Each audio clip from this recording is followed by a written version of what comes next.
Assalamualaikum warahmatullahi wabarakatuh. Salam bisnis.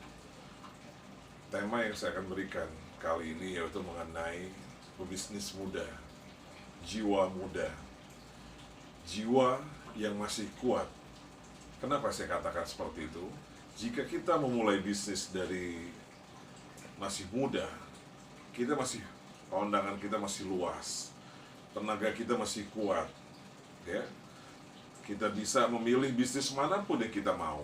Contohnya kayak seperti saya, bisnis percetakan. Di kalanya saat kita lembur, kita masih kuat.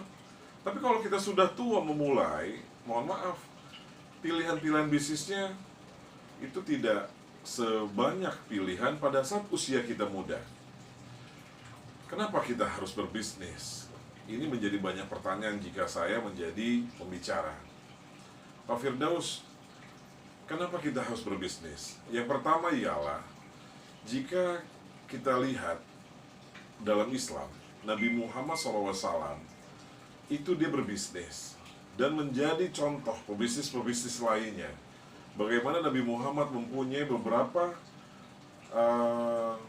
strategi bisnisnya yang sangat luar biasa. Nah, yang kedua, kita lihat pemimpin kita juga. Seperti contoh Presiden Indonesia saat ini, dia dimulai dari apa? Dari bisnis. Kita lihat juga menteri-menterinya, ya, Pak Sandiaga Uno, wakilnya yang terdahulu Yusuf Kala, itu seorang pebisnis. Pak Sandiaga, itu luar biasa pebisnis. Pak Erick Thohir, itu pebisnis kawakan semua, yang dipilih oleh Jokowi. Kenapa seperti orang-orang pebisnis yang banyak dipilih dengan Pak Jokowi juga? Karena pebisnis ini, dia lebih kreativitas. Dia biasa menyelesaikan masalah-masalah di dalam perusahaannya. Bisnis muda, selain dia kuat, dia juga punya kemampuan-kemampuan lain. Yaitu, dia bisa meluangkan waktunya. Artinya, dia bisa lebih banyak full waktunya. Bisa begadang. Kalau bisnis yang, maaf, yang berbisnis tua, katakanlah kayak seperti yang saya katakan tadi, bisnis percetakan, kalau dia begadang, bisa mungkin, tapi belum tentu dia bisa kuat. Kayak seperti karyawan-karyawan saya. Saya lihat karyawan-karyawan saya yang masih muda itu, dia yang masih kuat untuk begadang gitu ya. Kenapa? Pada saat dia yang tua itu begadang, besok gak masuk. Pak, Bang, mohon maaf saya gak masuk. Ini saya habis dikerokin sama istri saya masuk angin. Nah jadi, kalau yang pemuda itu dia masih kuat. Daya tahan tubuhnya masih kuat. Jadi jika kalian masih muda, kalian masih bisa berpikir, masih otaknya itu masih cerdas ya, masih cemerlang.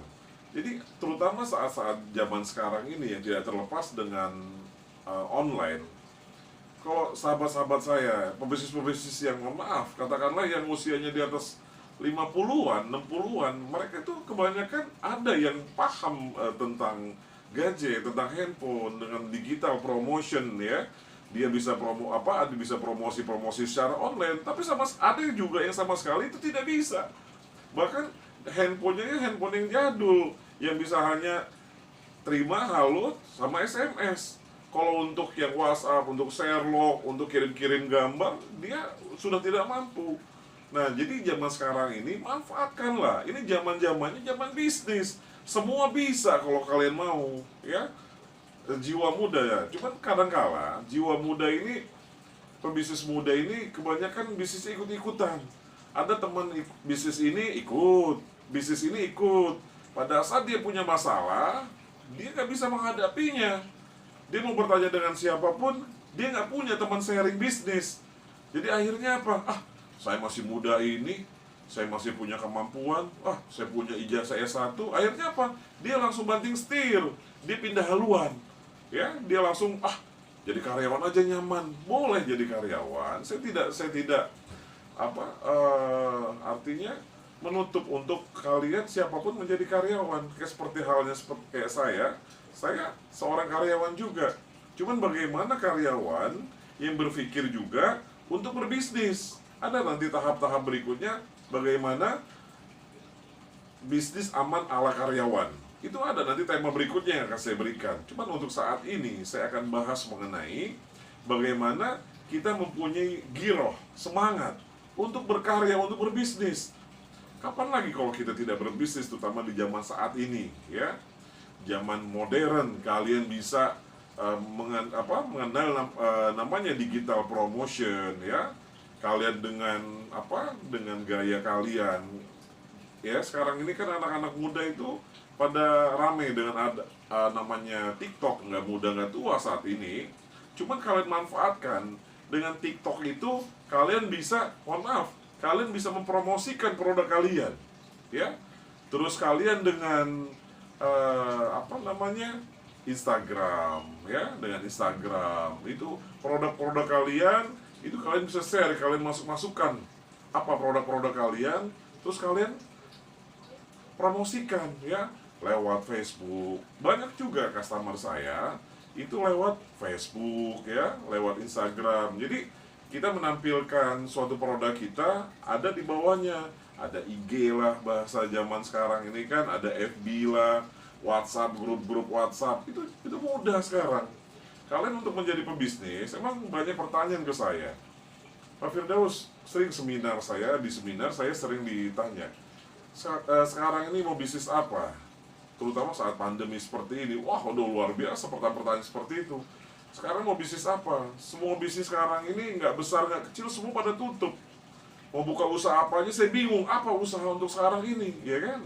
Ya nggak usah jauh-jauh lah, di kampus terutama yang pasarnya adalah mahasiswa libur, tutup semua toko, tutup semua kantin, tutup semua warung-warung. Kayak rental mobil saya terpengaruh juga usaha rental saya. Kenapa? Pasar saya adalah mahasiswa. Pada saat mahasiswa kuliahnya online, kuliahnya dari kampungnya, yang kos-kosan semua di sini udah banyak yang kosong, kos-kos di sini. Yang isi cuma beberapa karyawan-karyawan.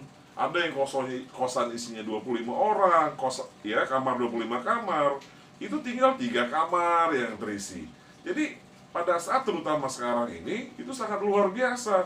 Jadi kita harus cerdas memilih bisnis-bisnis apa yang bisa kita garap. Jadi jangan kita, zaman begini, zaman pandemi, terutama saat ini. Kalau sebelum pandemi, itu dengan mudah saya jawabnya. Kenapa? Karena banyak sekali peluang-peluang. Tetapi karena saya seorang motivator, saya pun tidak kehilangan akal. Terutama pada saat bisnis saya juga yang saya bangun, percetakan. Wah, semua usaha pada saat baru-baru pandemi PSBB semua harus tutup. Otomatis saya ikut aturan pemerintah, karena ada aturan bila mana buka ada sanksi, ya kan. Tapi apakah karyawan-karyawan saya, ya mereka untuk makannya ya dari kerja dengan saya gitu kan. Jadi kalau mereka nggak kerja sama saya, mereka saya rumahkan, tidak digaji, dengan otomatis tidak digaji, akhirnya mereka kan bisa tidak makan sekeluarganya kan. Nah akhirnya apa? Saya bikinlah namanya pabrik masker pada saat itu. Saya usaha masker, dan alhamdulillah masker sangat luar biasa ramainya. Jadi di balik masalah itu pasti ada peluang. Kita kalau mendengar lagu Indonesia Raya, yang pertama adalah bangunlah jiwanya, bangunlah badannya. Jadi jiwanya itu yang kita harus bangkitkan dulu. Olahraga itu hanya ngikutin aja. Jadi mau dulu. Yang buku yang saya tulis itu ada 5 aspek untuk kunci sukses. Yang pertama adalah kemauan. Jadi kalau kita nggak mau, itu susah. Kalau kita, yuk ini ada peluang lo di sana begini, males, bisnis juga ntar juga rugi. Nah, ya kan, ada juga yang seperti itu. Ada juga, yuk nih, ada begini, nih, yuk kita bisnis yuk. Gue nggak ada modal gitu loh. Jadi kadang modal uang ini adalah menjadi penghambat orang untuk berbisnis. Nah, saya dalam menjalankan hampir 20 bisnis yang saya jalankan, hampir semuanya itu tanpa ada modal. Saya lakukan seperti itu, saya bisa aja pinjam dari sahabat, dari orang tua, dari kantor saya, itu bisa saya lakukan. Cuma saya akan membuktikan bahwa tanpa modal uang, itu saya bisa.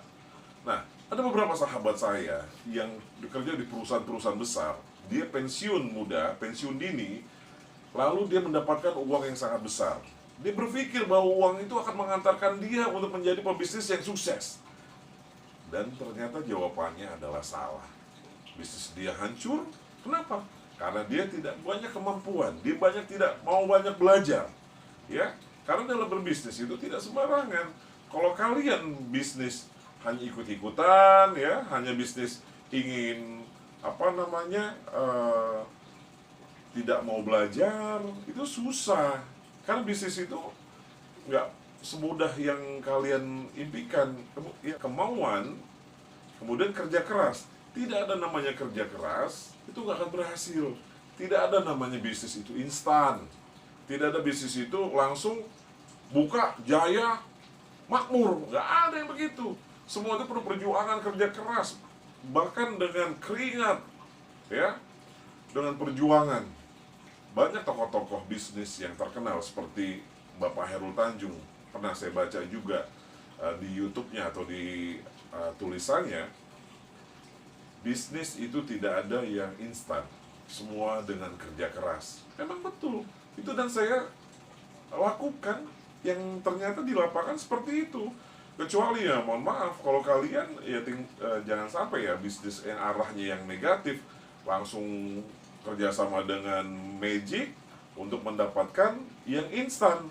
Tapi kalian ujung-ujung masuk neraka. Nah itu ya jangan sampai sekali kita berbisnis bekerja sama dengan hal-hal yang negatif, ya. Nah, bisnis itu yang nomor 3 ialah dengan kreativitas. Kreativitas ini ialah yang menunjang bisnis kita. Contohnya apa? Jika saya di percetakan, saya membeli pulpen dengan harga 2.000. Nah, pulpen ini jika saya jual dengan bentuk yang sama, maka harganya tidak jauh lebih dari yang saya beli. Kalau saya jual 3.000, orang tahu harga pasar itu adalah 2.500, maka produk saya nggak akan laku. Ya, jadi mau nggak mau saya jual juga 2.500 atau di bawah 2.500. Berarti untung saya hanya 400 dalam satu piece, satu produk. Tapi kalau kita menjadi seorang entrepreneur, itu berbeda. Entrepreneur itu yang pernah saya katakan ialah produk yang kita beli itu kita poles, ya. Contohnya pulpen itu kita sablon atau kita kasih stiker dengan produk perusahaan yang pesan nama kita, itu nilai bisa jauh lebih tinggi keuntungannya dari yang pedagang tadi. Itu yang saya bilang tadi, kalau kita menjual produk A, kita jual produk A, itu adalah namanya pedagang. Tidak ada nilai kreativitasnya. Tapi kalau misalkan kita beli produk A, kita poles, kita dandanin, sehingga menjadi menarik, sesuai dengan pesanan, ada nama produk, kita jual dengan nilai yang lebih tinggi, itu adalah seorang entrepreneur. Jadi kalian, jadilah seorang entrepreneur, ya. Kemudian yang keempat adalah kedisiplinan. Disiplinan ini yang saya kaitkan dengan kedisiplinan waktu. Jadi kalian pada saat dari bangun tidur, apa strategi kalian? Pukul sekian, dan seterusnya. Kemudian adalah yang terakhir adalah komitmen. Bagaimana kalian bisa menjaga nama perusahaan dengan kejujuran kalian, dengan janji kalian. Nah itu semua harus, ya. Semua harus. Kelima unsur itu adalah 5 kunci sukses. Dengan jiwa kita masih muda, yang mempunyai masih semangat tinggi, ciptakanlah bisnis-bisnis yang bisa kalian lakukan. Dan kalian jika perlu dalam berbisnis mentor, boleh kalian pilih siapa, atau banyak belajar dari YouTube. Kalau zaman saya dulu belum ada namanya secanggih sekarang ini YouTube. Jadi saya banyak baca majalah bisnis, saya langganan majalah-majalah, ya. Kalau kalian ingin berbisnis, banyak-banyaklah kalian membaca, mendengar, dan melihat. Itu yang selalu saya ajarkan ke siapapun. Kita melihat mana bisnis-bisnis yang kira-kira dapat berkembang, yang bisa kita jalankan. Kita dengar apa masalah-masalah dalam bisnis yang akan kita buka, ya. Lalu apa yang bisa kita perbuat? Jiwa muda, semangat muda, punya kedisiplinan, insya Allah kalian bisa lakukan itu. Itu saja untuk materi kali ini. Salam bisnis. Wassalamualaikum warahmatullahi wabarakatuh.